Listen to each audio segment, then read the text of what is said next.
Today we study about कंब्यूशन, यानी कि आज हम लोग कंब्यूशन, जिसको हिंदी में दहन कहते हैं,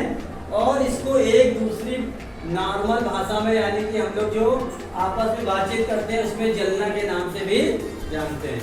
तो देखिए कह रहा है burning of any substance is defined as combustion. किसी भी तत्व का जलना या किसी भी वस्तु का जलना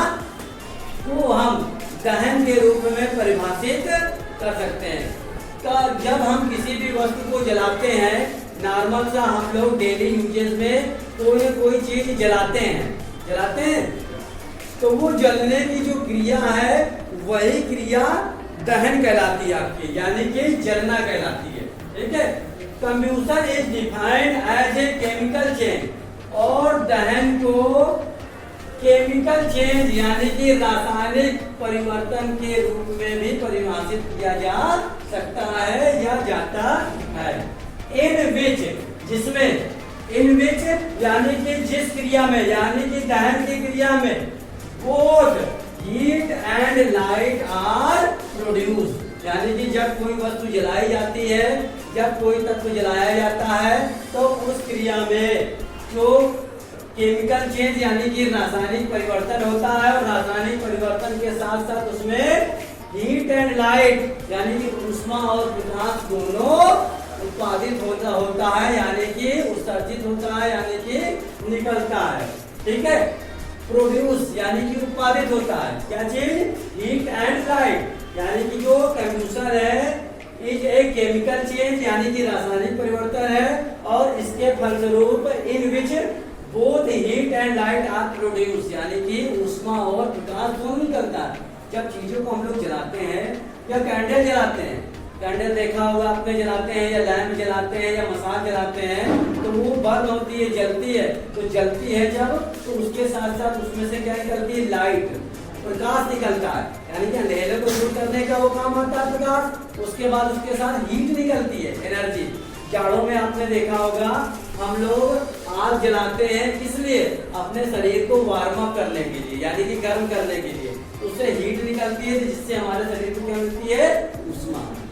ठीक है, क्या मिलती है, ऊष्मा। तो ये दोनों चीज आपकी प्रोड्यूस होती है एट द सेम टाइम, यानी कि एक ही समय में, ऐसा नहीं है कि अलग अलग निकले, यानी कि आपका प्रकाश पहले निकले या आपका ऊष्मा बाद में निकले, यानी कि इनका निकलने का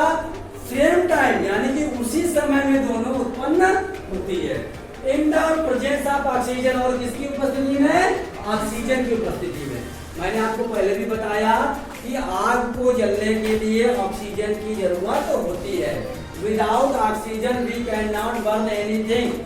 यानी कि बिना ऑक्सीजन की सहायता से हम किसी भी चीज को जला नहीं सकते। ठीक है, और आपको एक एग्जांपल भी बताया गया था कि कैंडल वाला, कि एक कैंडल जलाइए, उसके ऊपर आप एक गिलास को उल्टा करके रख दीजिए, तो आप क्या देखेंगे कि धीरे से वो मोमबत्ती आपकी कैंडल बुझ जाएगी, क्योंकि उसको ऑक्सीजन मिलना बंद हो जाता है। ठीक है, तो प्रेजेंस ऑफ ऑक्सीजन, ऑक्सीजन की उपस्थिति में, अगर आपसे यहाँ पर पूछा जाए कि कंब्यूशन यानी कि दहन के लिए कौन सी गैस आवश्यक होती है, ठीक है, तो आपकी ऑक्सीजन, और इसके विपरीत बुझने के लिए, किसी भी चीज को बुझाने के लिए कार्बन डाइऑक्साइड की जरूरत होती है। आपने देखा होगा कभी कभी आग लग जाती है, ठीक है, आग लग जाती है, मान लीजिए सिलेंडर में आग लग गई, तो हम क्या करते हैं, एक कहा जाता है कि एक बोरा लीजिए, बोरे को पानी में भिगो दीजिए, उसके बाद उसको सिलेंडर के ऊपर डाल दीजिए, जिससे कि आग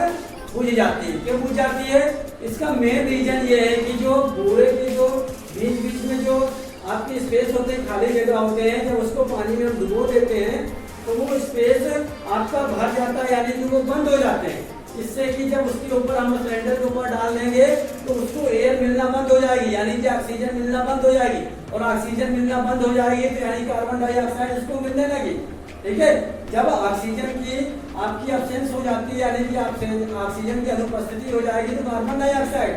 ठीक है, तो वो ऑटोमेटिकली आपकी आग बुझ जाएगी। ठीक है, यही तो करते हैं कि नहीं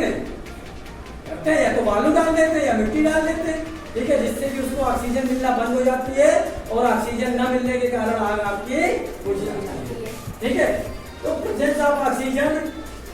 ठीक है। And the composition of substance is also change, और जो जलने के बाद उसके कंपोजिशन यानी कि उसका जो आपका जो केमिकल और प्रॉपर्टीज होती है, जो भी प्रॉपर्टीज होती है उसके गुण होते हैं वो बदल जाते हैं। मान लीजिए किसी लकड़ी को जलाया गया तो जलने के बाद वो किसमें चेंज हो जाती है, ऐश यानी कि राख में चेंज होता है, इसमें राख में, ठीक है, इसमें चेंज हो जाती है राख में, ठीक है। जब भी किसी चीज को हम चेंज करते हैं, जलाते हैं, सॉरी किसी भी चीज को बर्न करते हैं तो वो जलने के बाद आपका जो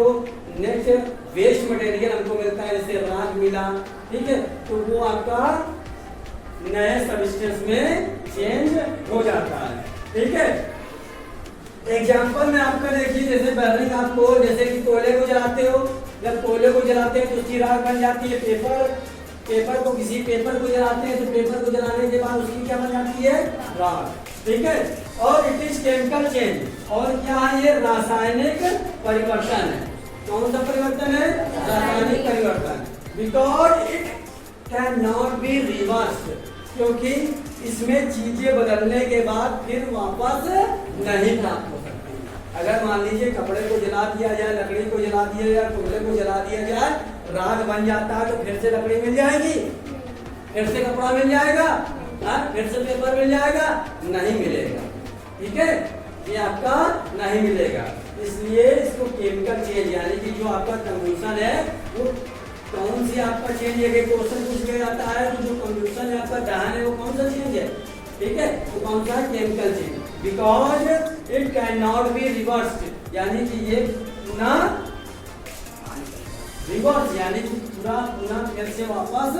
नहीं लौट सकता, इसमें चीजें चेंज होने के बाद फिर उसी में वापस नहीं हो सकती, ठीक है। केमिकल चेंज और फिजिकल चेंज किस टाइप के चेंज होते हैं, केमिकल चेंज में आपकी चीजें बदलने के बाद फिर वापस नहीं आते, फिजिकल चेंज में वापस आ जाती है। जैसे अदर एग्जांपल के तौर पर जैसे दूध से दही बनना, ठीक है, दूध से दही बन जाता है तो दही से फिर आपका दूध नहीं बन सकता, ये आपका केमिकल चेंज हो गया। फिजिकल चेंज में आपका वो चीज वापस आ सकती है, जैसे कि आपका वाटर से आइस बन जाता है, पानी से बर्फ बन जाता है, तो बर्फ से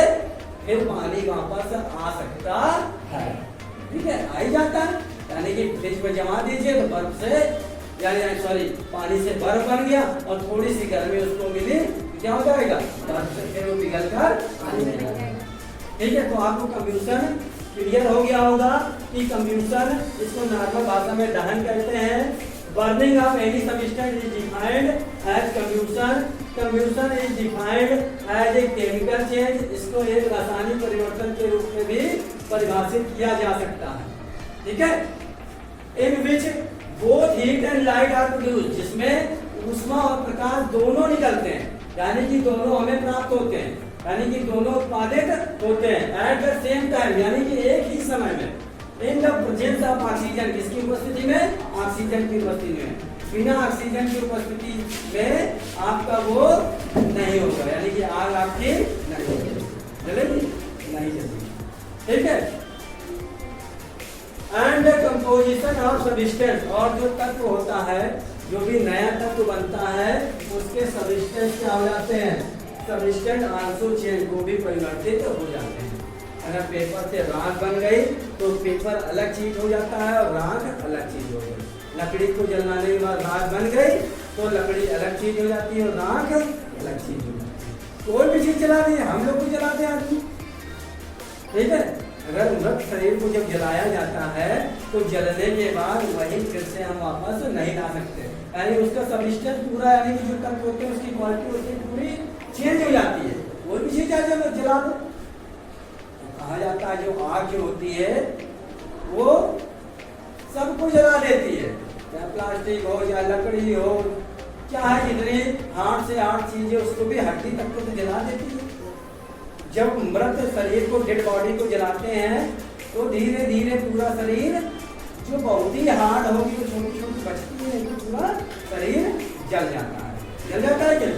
ठीक है। और ये कौन सी आपकी एक आपका केमिकल चेंज है, यानी कि एक रासायनिक परिवर्तन है, जैसे कि बर्निंग ऑफ फूड हो गया,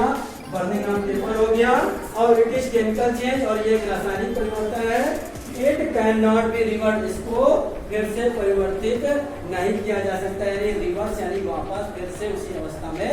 जलने के बाद किसी भी सब्सटेंस को वापस नहीं लाया जा सकता। ठीक है, तो कंब्यूशन आपको समझ में आ गया होगा। इसके आगे का जो आपका टॉपिक है वो नेक्स्ट आपको अगले दिन बताएंगे। ठीक।